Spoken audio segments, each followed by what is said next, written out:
வணக்கம் நண்பர்களே. திருமூலர் ஐயா சொன்ன வைத்தியம் என்கிற நூலில் இந்த பதிவில் சகல நோய்களும் தீர குரு செந்தூரம் என்கிற பகுதியில் சொல்லப்பட்ட பாடலில் சித்தர்களுக்கு சொல்லப்படாத மருந்து என்று குறிப்பிட்டு சகல நோய்களும் தீர்வதற்கான ஒரு மருந்தை அருமருந்தை மக்களுக்காக சொன்ன சித்தர் தானும் உட்கொண்டு நோயே இல்லாமல் இன்னும் வாழ்ந்து கொண்டிருப்பாரோ என்று எண்ண தோன்றுகிறது. இந்த மருந்து உண்மை என்றால், பலன் அளிக்கிறது என்றால், சித்தர்கள் இன்னும் வாழ்ந்து கொண்டிருக்கிறார்கள் என்றுதானே ஏற்றுக்கொள்ள வேண்டும். நோய்தான் மரணத்தை தேடி நகர்த்துகிறதா, இல்லை உடல்தான் மரணத்தை நோக்கி ஓடுகிறதா? நோயை உடலால் வென்றுவிட்டால் மரணம் வெகு தூரம் போய்விடும் என்பதுதான் திருமூலர் ஐயா சொல்ல வந்த இந்த பாடலின் வரிகளில் பொதிந்துள்ள கருத்தாக இருக்குமோ என்று தெரிந்து கொள்ள பாடலுக்குள் போகலாமா? சங்கை கேள் நோய்தான் தனித்த 4000, சங்கை கேள் 448 என்பார்கள். எத்தனை விதமான நோய்கள் இருக்கின்றன என்று கணக்காக சொல்வதை கேளப்பா. 4448 நோய்கள் விதவிதமாக இருக்கிறது. இந்த நோய்களெல்லாம் உடம்பில் இருப்பதை கண்டால் அச்சமோ பயமோ வேண்டாமப்பா, எல்லாமே தவிடுபொடியாகி போகும் என்று உறுதியாக சொல்லித் தருகிறார்.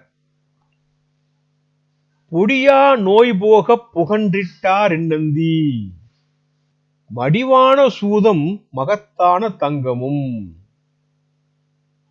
நோய்களெல்லாம் பொடி பொடியாகி போவதற்கென்று தம்முடைய குருவான நந்தி முனிவர் இந்த மருந்தை சொன்னதாகவும் சொல்லிவிட்டு, பாதரச பற்பமும் தங்க பற்பமும் வீரியமான கந்தகத்தின் ரசத்தையும் ஒன்றாக சேர்த்து செந்தூரமாக மாற்றி சாப்பிட்டு வரும்னு சொல்றார். பாதரசத்தை பற்பமா எடுத்துக்கணும், அதே போல தங்கத்தையும் பற்பமா எடுத்துக்கணும், கூடவே கந்தக ரசத்தையும் சேர்த்து பிசைஞ்சு உருட்டி வெயிலில் காய வச்சு எடுத்து உலையில் வைத்து புடம் போடும் போது அந்த கலவை செந்தூரமாக மாறி இருக்குமா. அதை அளவாக எடுத்து மருந்தாக எடுத்துக்கொள்ள வேண்டும் என்று சொல்லித் தருகிறார். அடுத்ததாக, தின்றிட நோயெல்லாம் திசை கெட்டே ஓடிடும், பன்றிட வாயுவும் பக்கத்தில் சேராது. பாதரச பற்பத்தையும் தங்க பற்பத்தையும் கந்தக அமிலத்தோட பிசைஞ்சு புடம் போட்டு எடுத்து கிடைக்கிற செந்தூரத்தை அளவாக எடுத்து சாப்பிட்டு வர்ற போது நோயெல்லாம் திசைகெட்டு ஓடி போகும்னோ, வாயு பக்கத்துல சேரவே சேராதுன்னு சொல்லிட்டு இந்த பக்குவம் உலக மக்களுக்கானது என்றும், இது நவசித்தியும் பெற்ற சித்தர்களுக்கானதல்ல என்றும், யோகத்திற்கான தவத்திற்கானதல்ல என்றும் சொல்கிறார். இம்மருந்தின் சிறப்பை கொண்டு இதற்கு பூர்ண சந்திரோதயம் என்றும் பெயர் இருக்கிறது. வடநூலார் மகரத்துவசம் என்றும் கூறுகிறார்கள். அடுத்ததாக, வியாதிகள் புக வெகு நாட்சடமுற, பயாதி திரை நரை பாங்காய் தவிர்ந்திட. இந்த செந்தூரத்தால வியாதிகள் போகிறது மட்டுமில்ல, உடல் நலத்தோடு நீண்ட நாட்கள் ஆரோக்கியமாக வாழ்வதற்கும், கொடுமையான திரையும் நரையும் இல்லாமல் இளமையோடும் வாலிப முறுக்கோடும் இருப்பதற்கும், அமைதியோடும் ஆரோக்கியத்தோடும் உலகமெல்லாம் சுற்றி வருகிற வலிமையும் தெளிவான ஞானமும் அருளும் கிடைக்கும் என்றும் சொல்லித் தருகிறார். அடுத்ததாக,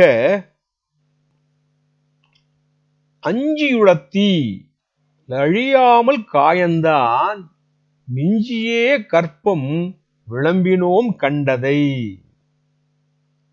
மனதுல சந்தேகமே வேண்டாம்.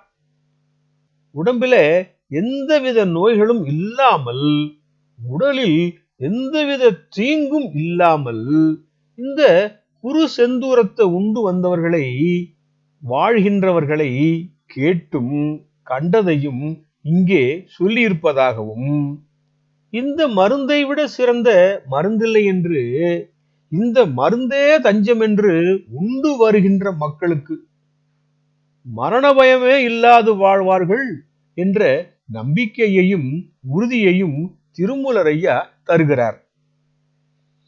பாதரச பற்பம், தங்க பற்பம், கந்தகம் சேர்ந்த இந்த கூட்டு செந்தூரமான குரு செந்தூரத்தை பற்றி தெரிந்த அருகில் உள்ள சித்த மருத்துவர்களிடம் கேட்டு அவர்களின் ஆலோசனையோடும் அறிவுரையோடும் அறிவுறுத்துகிற அளவோடும் எடுத்துக்கொள்வது நல்லது. நோயை துரத்திவிட்டால் ஆரோக்கியம் வந்துவிடும். ஆரோக்கியம் வந்துவிட்டால் மரண பயம் ஓடிவிடும் என்பதுதான் உண்மை. திருமூலரையா சொல்லி தந்தது கூட நல்ல விஷயம் தானே. பதிவை பார்த்தவர்களுக்கும் மற்றவர்களோடு பகிர்ந்தவர்களுக்கும் கோடானு கோடி நன்றிகள்.